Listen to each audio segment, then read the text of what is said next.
Hello, everybody. Welcome to the 2014 Chicago Custom and Vintage Drum Show. Jim Messina here for Vintage Drums Talk.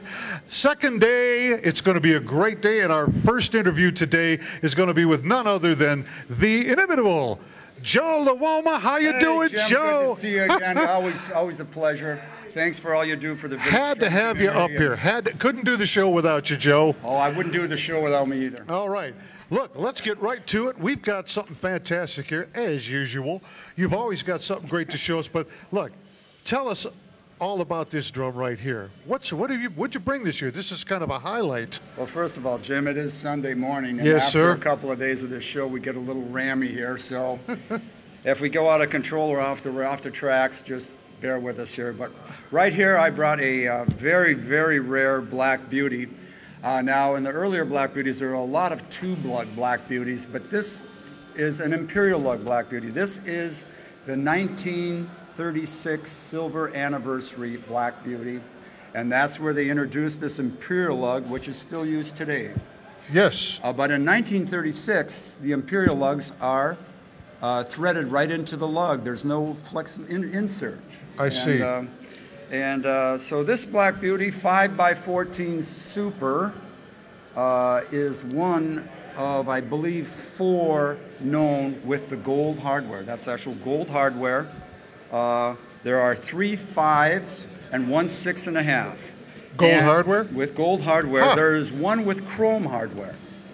And at one time, I had all 3. I kind of ended up with all 3. I was a little bit out of control. Sheesh. And but here's one of them right here. And let's see, what can I say? 1936, I think only 1 year they had this, and that was in the height of the Depression.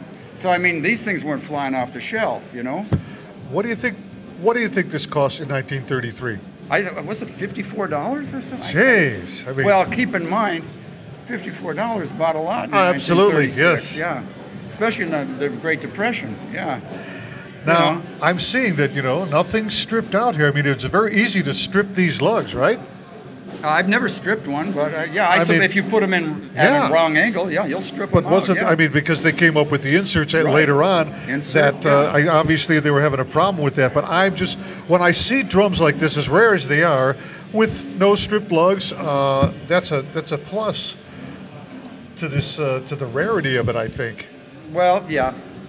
Well, it's rare in its own right, but it is. Yeah, it is. So. It is.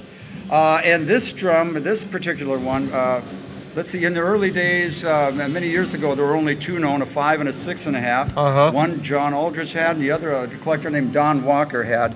But this drum, it's nice to know the history of these drums. Absolutely, that's what we're here for. It came from, a fellow in, well, there he is, right?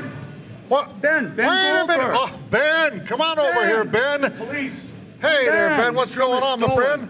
This drum is stolen. Hey, you Ben. found it for me. You got it back. I found it. There you go. You can take it home with you. Okay. You're going to return that now? Are you ready? You take care, Ben. We'll see. Ben is the fellow who found the drum. So tell him about that. Tell him him a little history.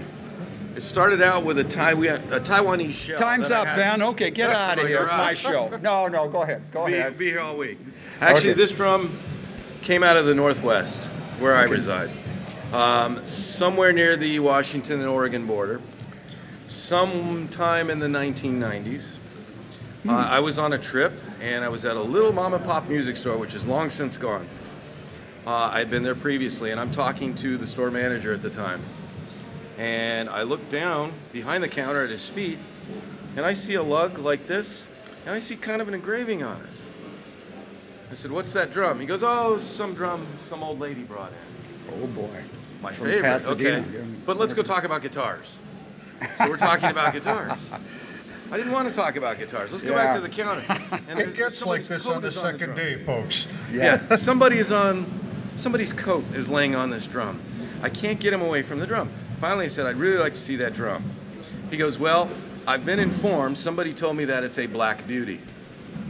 I said, "I agree with you. I think it's a black beauty. I could not tell if it was a 70s black beauty. I really couldn't see the gold. I could kind of see the engraving." Which the 70s has the imperial lug. Yes, it does. Although it's chrome. So that's kind of what I was thinking. I'd never seen a 30 silver anniversary before. So an hour and a half goes by. I wouldn't let him go. Finally, I said, "What do you have to have for the drum?" I said, "I want the drum. I'm not leaving here without the drum." And he said, I could not take less than fill in the blank X. Yeah. And I said, "Give me 10 minutes." I ran to the cash machine. Yeah.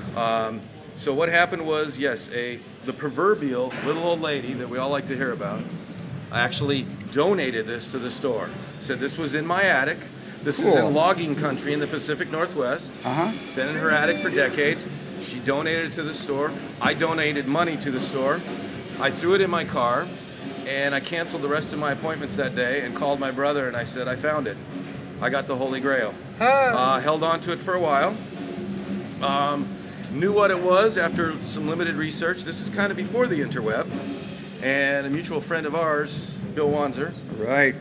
I did pass it on to him with rights to buy it back, which I Plays declined, with the unfortunately. Phoenix Symphony. Yeah. And probably the world's foremost authority on super sensitive.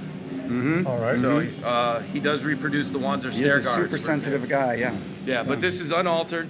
I'm glad it's in good hands, and you can pay me the $50 later. There you go. Super sensitive. See, 10 individually adjustable wires. This made it. This system made it into the 60s, didn't it?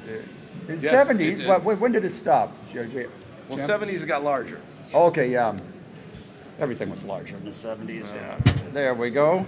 So yeah. There you go. Yeah. Truly a remarkable piece. It's kind of the talk of the show Thanks here. for at having least me, guys. among- I gotta Hey, go hey. find more drum. All right, go find another Thank one. you very please. much. Okay. We'll be seeing you later. Did you Ben get a 6 and a Goldberg, half? folks. Okay. Yeah. Yeah, I gotta say it, Joe. Once again, you've always have fantastic stuff, and I always have to mention to the folks that Joe has a motto for himself, a rule that he only buys excellent to mint. And now this is more proof. This drum is in fine shape. Why don't you just rate that? This excellent to mint, or does that just become a moot point when you're dealing with a drum of it's this so rarity? rare, but this would be excellent condition. Yeah. I know it's the engraving is probably not showing up on the camera, but of course, the hand engraving. Yes, But I yeah, see. I'd say it's excellent, huh, Jim? Yeah. And the gold hardware looks pretty I'm darn sitting good. close to it. It's beautiful. It's wanna guys, bite that? Sure. Yeah. I haven't eaten breakfast today. There we Guys, go. I got to say, Joe Luoma's got his booth here. We're going to head over to that booth and see the rest. He's got a set of rolling bombers over there, Slingerland bombers. Bombs away. But these are just not your normal bombers.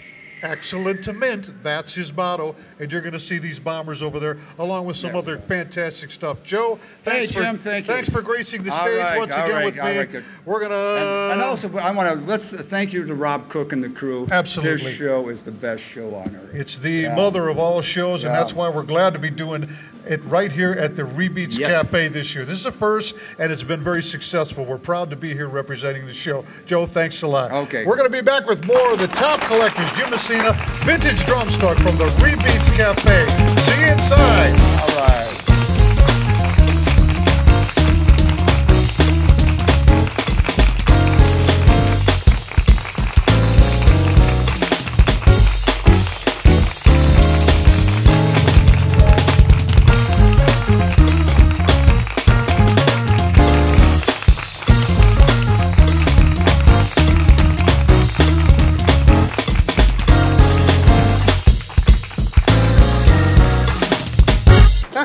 I'm going to put my pants back on. Yeah.